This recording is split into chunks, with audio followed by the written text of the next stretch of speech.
Miss Wallace teaches chemistry. Today, so I'm going to go through the formulas that you really do need to know for the test. When you look at the worksheet, you should be able to see the study guide and also the questions themselves. So for the study guide, it's Avogadro's law that's coming on the test with the molar volume and the STP and RTP. Then standard solutions, so the definition of mass concentration, mole concentration, how to use them. You get in titration, you get in empirical and molecular formula, and you get in, titration apparatus, which goes into titration itself. Now the first thing I'm going to revise is Avogadro's number. That's the first thing I am going to revise, Avogadro's number. So what's Avogadro's number, Ryan? 6.14. Avogadro's number? 6.12, miss.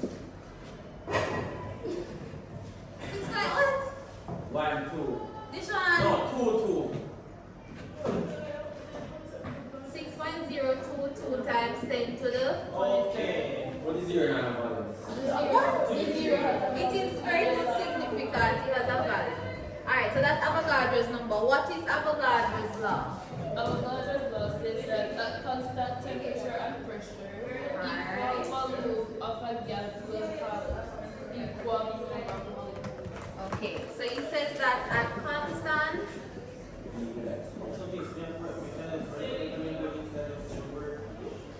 this is not the worksheet, but yes, you can write it. So at constant temperature and pressure, Equal volume of a gas equal volume of a gas will have an equal number of molecules. will have equal number of molecules. Remember I gave you the example of the classroom, where no matter which classroom, where the classroom is located, that classroom will always have the same number of students, right? For that example. So no matter the volume of the gas, right, it will have the same number of molecules. And the type of gas does not matter as well. No matter the type of gas, the volume of the gas, right, it will have the same number of molecules as long as we're at constant temperature and pressure. Alright, the next thing I'm going to look at is the molar volume. What is our molar volume? Molar volume, is that the formula? The definition. Oh, molar volume is The volume of a gas, right? The volume of what? molar volume. See there, volume and molar Oh, says the what? volume of the volume per mole or something. The volume of 1 mole of a gas at a specific temperature Or pressure. and pressure. And there are two types of molar volume. What are they?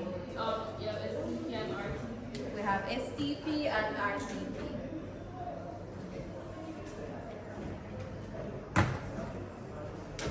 Rian, what is STP? And what does it mean, by the way? What does STP mean? So it's standard temperature and pressure. What's the value of the gas at this? 22.4. Next one at 24. Room temperature.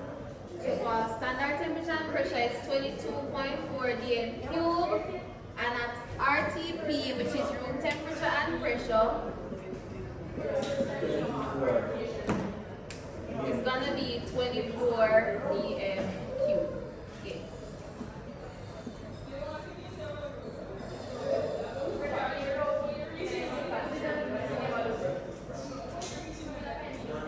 What if you are given the volume in centimeters cube? How do you convert to dm cube? You divide by 1,000. Yes. Alright. Now one more thing, the formula. So we're calculating the volume of a gas. What's the formula that we use? Volume of a gas equal what? One of the equal The set formula, the main formula, what is it? Volume of gas. Right, so volume of gas equals mole times condition. or mass over molar. volume of a gas equal mole times condition. So we have two formulas that we can use to calculate mole. What are they? Mole equals mass divided Over molar mass. Ladies? So you have mass over molar mass. The next one? number of particles over Avogadro's number. Divided by Avogadro's number. Note that this can be substituted for mole. So mole is equal to this. It depends on whether you're given the mass or the molar mass or if you're given the number of particles. That's how you know whether you're going to choose this one or the other one. Although on the test it's not that difficult. You really just need to remember. Because I made it easy. Yes. Condition. Now for conditions can be either STP or RTP, which we went through already. STP or RTP. Now we looked at our volume. The next topic that would have come under this would have been solutions. Right? And when we're looking at solutions, we're really looking at concentration. So there are two types of concentrations. What are they? So you have mole concentration and mass concentration. What's the definition for mole concentration? Mole concentration. Yes. Mole concentration. Remember, when you're looking at concentration, you're talking about a solution. You're talking about the volume, right? So it's the amount of mole dissolved in A solution. right. Right? Very simple. So what I would write is tell me your definition. The one you have in your book.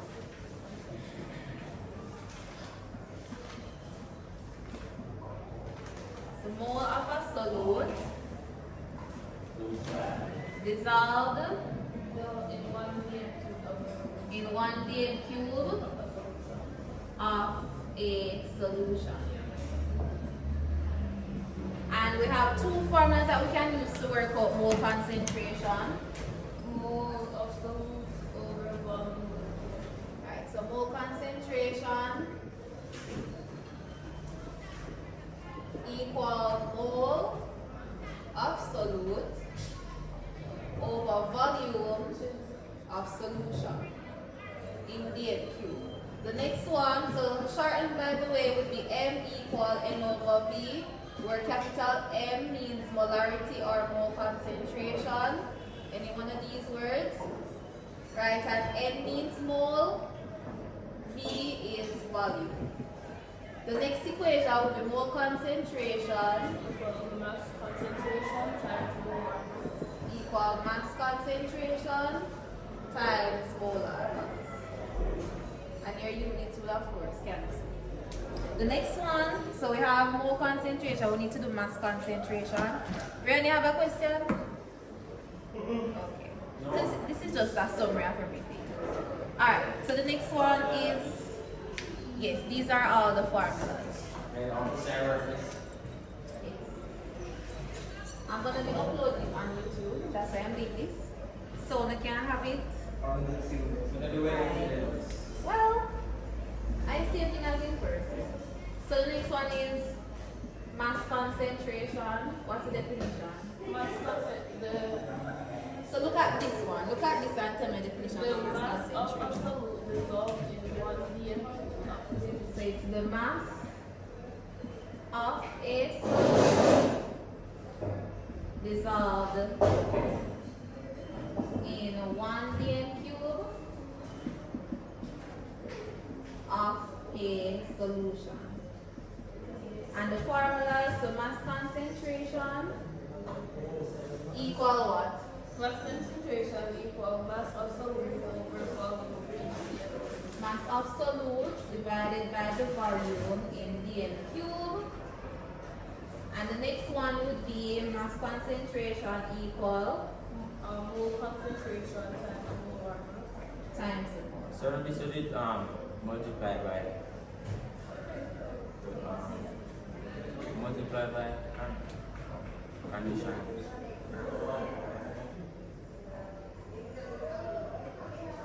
This one is not for condition, this is concentration. When you're thinking about concentration, you think about volume of the solution.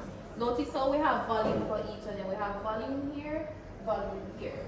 But you can also solve it. She gonna rub it off. Take a picture. Sing it.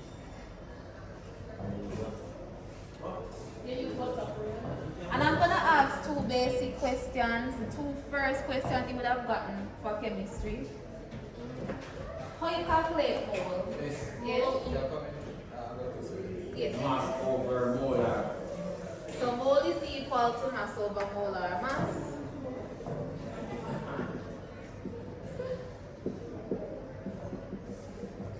And then mass is equal to? Mass is equal to mole times molar. Mass is equal to mole times molar mass.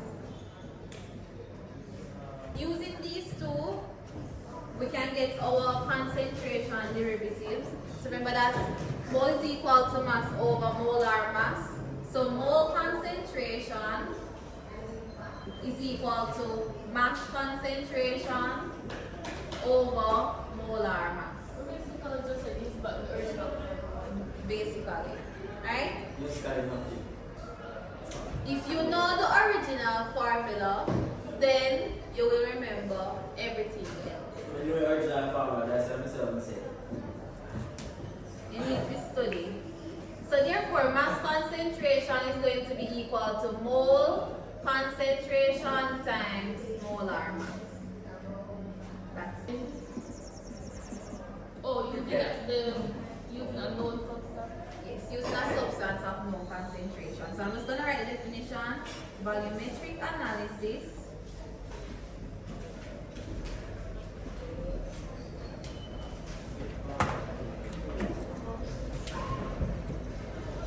is a method used to determine the concentration of an unknown solution using a solution of known concentration. Alright. And I believe the synopsis I use, I don't even have to use it, but remember when I said that I wanted to find out about Shawane's brother, but only Shawane know about him brother, right? So me use the person who me know. What? So I use the person that I know to find out about the person that I know. That's volumetric analysis. It's the process of adding A solution from a burette to a solution in a titration flask. To a solution in a titration flask Until the reaction is complete, it's called titration. until the reaction is complete or until neutralization. It's called titration. Wow. I am going to draw my apparatus.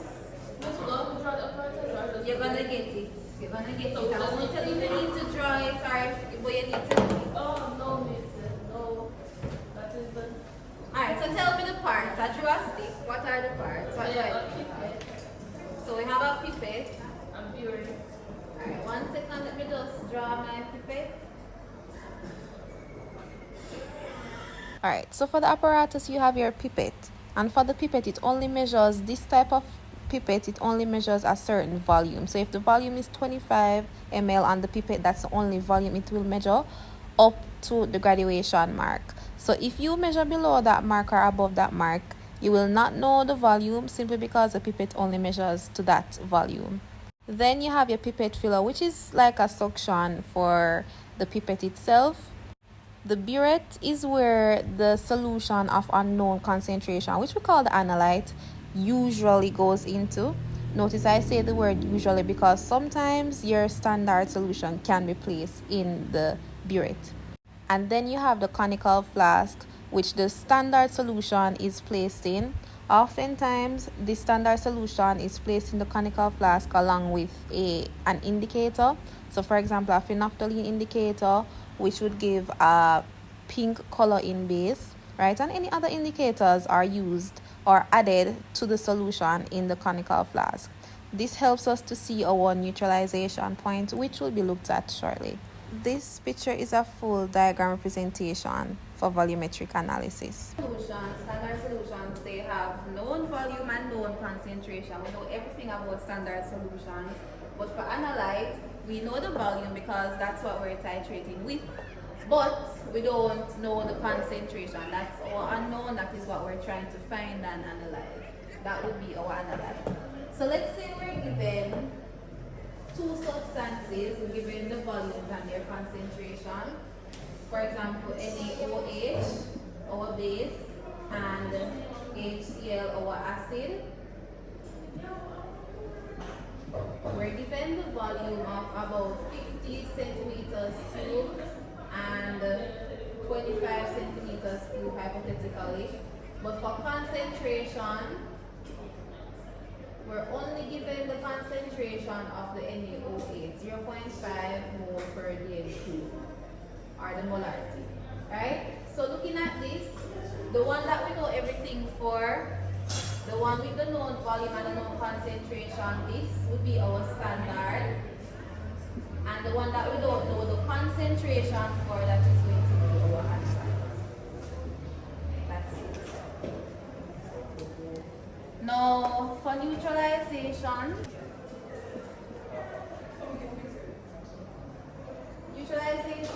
endpoint or the equivalence point is basically when you have combined your acid and your base and you have equal number of moles of the acid and the base present in your conical flask. So let me just write that. You have equal number of hydrogen ions and equal number of hydroxide ions present in your conical flask. Remember that the hydrogen ions come from the acid, the OH or your hydroxide ions come from your base. So this equivalence point, you always have water present. So neutralization, endpoint, equivalence point, they're the same thing. It's when you have equal number of moles of your acid and equal number of moles of the base present in your conical flask. Alright. Usually, to indicate our neutralization point, because oftentimes your acids and your bases are colorless, so to indicate our neutralization point, we always use an indicator. An indicator such as phenolphthalein indicator, where your base looks pink in phenolphthalein and colorless in acids. You can also use, we don't really use universal indicators, but you can use methyl orange and some other indicators for the neutralization point. In an acid-base titration, the acid provides H plus ions and the base provides hydroxide ions. So you're having your acid and your base reacting. Now at neutralization point, when you have equal numbers of moles of acid and base, then what happens is that you're producing a salt solution. Because remember, I know acid and base reacts to form salt and water. So the solution that you produce at neutralization point is a salt solution. If you add more base ions or more acid ions to that conical flask, then you are going to either decrease or increase the pH, and so it will no longer just be a salt solution. Just remember that at neutralization point, a salt solution is present since a salt and water is produced. Titration calculation steps. So we're going to find out the mole of what we know. Remember, that's what titration is. So step 1, determine the mole of the standard, which is the one of known concentration. So determine the mole of the standard. If If we were to use that example over there, our standard would be our NaOH, so I could put in brackets NaOH here. That's what we're doing. Now, for your equation for this one, we're going to use the simple equation of M, which is molarity equals N over V, mole over volume, right? And we're going to transpose, or we're going to solve for mole, make mole the subject, where mole is equal to M times V. So this is the equation you're going to use for step 1.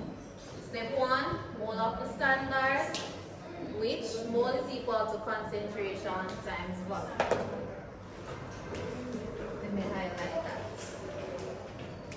Step 2, for step 2 you write your balance equation. And remember to include your state symbols.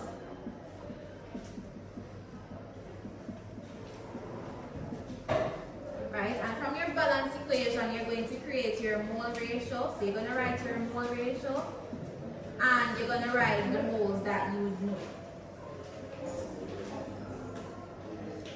Alright, that's it for step 2. Step 3, remember we're doing using what we know to find out what we don't know. So step 3, we're going to determine the mole of the analyte. That's step 3. In this case, our analyte is AgCl. That is what we're doing. For this one, all we need to do is to just simply cross multiply. So the mole ratio could have been Y to X, and the mole could have been A, D. You just cross multiply and solve for whichever one you need to solve for. That's what you do for step 3. Step 4, the final step. So let's say the question had said calculate the mole concentration. So step 4 would be determine the mole concentration of the analyte. For this, it's going to be capital M is equal to the use no other word. So molarity equal N times V. Or in other words, mole over volume. That is it. Mole over volume.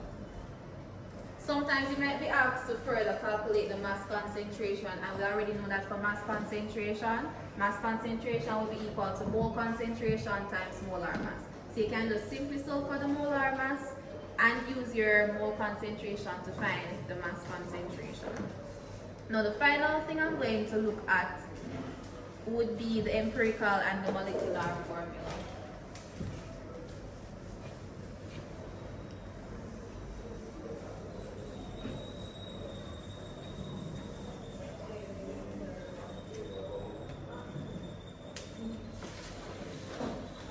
So empirical formula, this is the simplest whole number ratio of atoms or ions present in a compound. That's our empirical formula. The simplest whole number ratio of atoms or ions present in a compound. And we have 3 simple steps that we can use to calculate the empirical formula. Step 1, you are going to calculate the mass. So whatever values you get, you're going to convert it to mass, right? So for example, they give you the atoms in percentage as the percentage composition. It would be the percentage converted directly to grams. So if you're given 98%, it would be equal to 98 grams. That's it. I'm not going to get in detail for percentage composition, but for mass, right, you just simply convert the percentage to 98 grams. And that's if your percentage, which it should be, is equal to 100%. Because the assumption is that 100% is equal to 100 grams, therefore 98% would be equal to 98 grams, or 5% would be equal to 5 grams. Simple conversion. Step 1 is very simple. Step 2, So we did mass. Hello. Hello.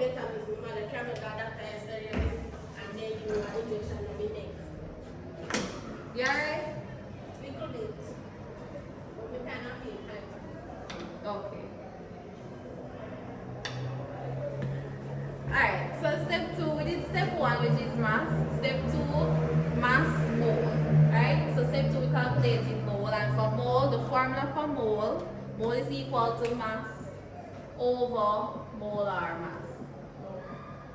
So if the compound would have been, or if the atom would have been carbon, and the mass of carbon that they gave us was 98 grams, the molar mass of carbon is 12 grams per mole, so that would be the working out right here. Right? Up next would be step 3, which is your smallest mole. You're going to divide by the smallest mole.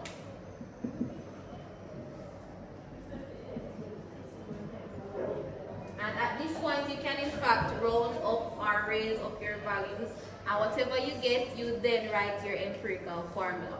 So the little song I made, mass, mole, smallest. That is how you calculate the empirical formula.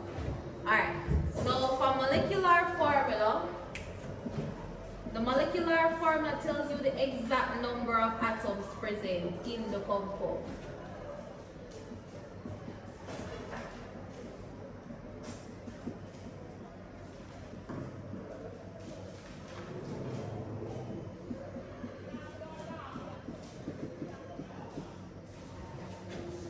That's your molecular formula.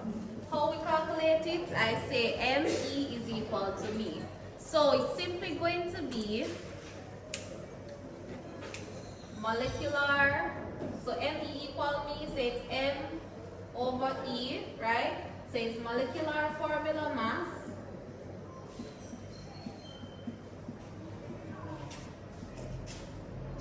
over empirical formula mass. Right? So whatever we get, that's going to be the ratio between the molecular formula and the empirical formula. I'm going to name it ratio here.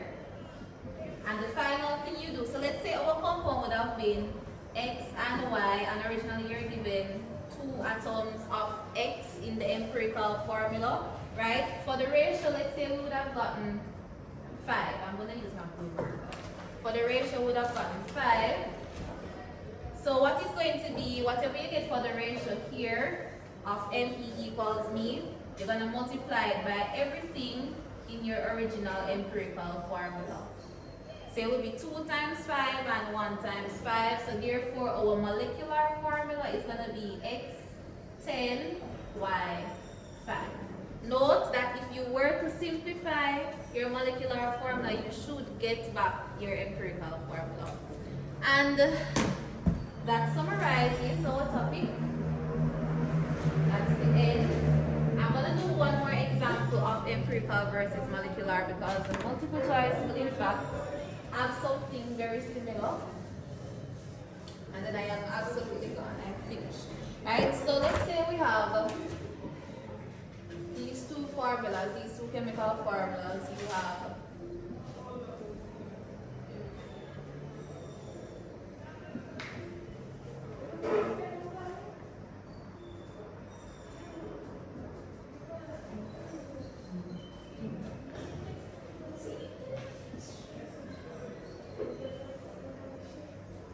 so remember that your empirical formula is the simplest whole number ratio, while the molecular formula tells you the exact number. Now, how we can tell that something is empirical or the molecular? For empirical formula, it's usually simplified to the simplest it can possibly be, the simplest form. So this right here, this would be our empirical formula. It cannot be simplified any further. That would be our empirical formula.